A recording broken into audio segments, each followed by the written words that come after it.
Cismi eyni başlanğıc sürətlə üfüqə neçə dərəcəli bucaq altında atsaq, maksimal qalxma hündürlüyü ən böyük olar, havanın müqaviməti nəzərə alınmır.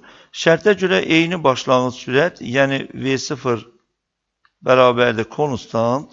Biz üfüqə bucaq altında atılmış cismin maksimal qalxma hündürlüyünün düsturundan istifadə etsək, yəni H maksimal bərabərdir V0 kvadratı sinus kvadratı alfa bölək 2J düsturumuza görə, məsələnin şərtinə görə V0 sabit və J sabit, onda H maksimal mütənasibdir sinus kvadratı alfa.